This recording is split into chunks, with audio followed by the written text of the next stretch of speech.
Al Liceo Linguistico San Luigi invece nuove iniziative didattiche per il prossimo anno scolastico. Sentiamo il servizio. Siamo qui oggi con il preside Zago, preside del Liceo San Luigi. Perché scegliere questa scuola? Beh, noi siamo nel territorio da tanti anni, quindi è una proposta educativa nota nel territorio. Perché? Perché il nostro specifico è l'educazione, l'attenzione alla persona.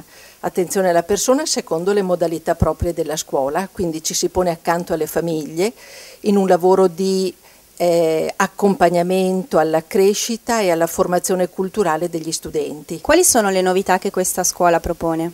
Allora, la grande novità di quest'anno è il respiro internazionale che il Liceo San Luigi ha deciso di dare ai propri corsi. Credo sia sotto gli occhi di tutti il fatto di vedere che le nuove generazioni hanno bisogno di confrontarsi con realtà europee se non addirittura mondiali e chiaramente la lingua è il punto principale dal quale partire.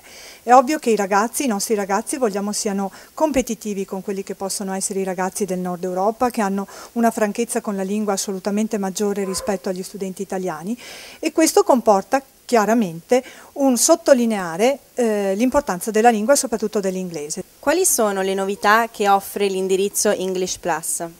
Il percorso English Plus è la grande novità del San Luigi dall'anno scolastico 2012-2013. Prevede l'approfondimento di discipline quali storia, geografia, matematica fin dal biennio, quindi fin dal primo giorno di scuola, in lingua inglese con la presenza di insegnanti madrelingua e testi in lingua inglese. Dal triennio si prevede l'insegnamento della fisica in lingua inglese e si continua con un'altra lingua, 6 ore di lingua tedesca e storia dell'arte in tedesco. Altra grande novità è il cinese che viene introdotto nel curriculum scolastico a scelta con lo spagnolo e quindi proprio per introdurci a questa novità di cui si parlava prima e necessità di entrare in un mondo ben più ampio che quello italiano. La differenza tra il vostro liceo scientifico e gli altri? Beh, oltre a centralizzare come tutti i licei scientifici sulle materie di indirizzo, noi offriamo dal primo anno la seconda lingua, che è il tedesco e lo spagnolo, e questo nel mercato del lavoro odierno è sicuramente una cosa di grande importanza. Inoltre offriamo nei pomeriggi la possibilità per i ragazzi di quarta e di quinta di prepararsi ai test universitari facendo degli approfondimenti e delle simulazioni dei test universitari. Quali sono le caratteristiche che contraddistinguono il liceo di scienze umane e come si colloca questo liceo nella riforma?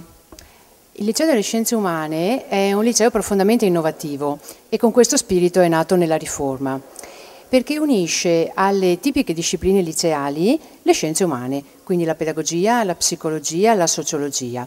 Il Liceo delle Scienze Umane quindi si propone come base imprescindibile per la formazione di professionisti capaci non solo di interagire nella società complessa e di cogliere le dinamiche, ma anche e soprattutto di spendere le loro competenze in diversi ambiti e in particolare nell'ambito del sociale, che sarà la nuova emergenza del terzo millennio.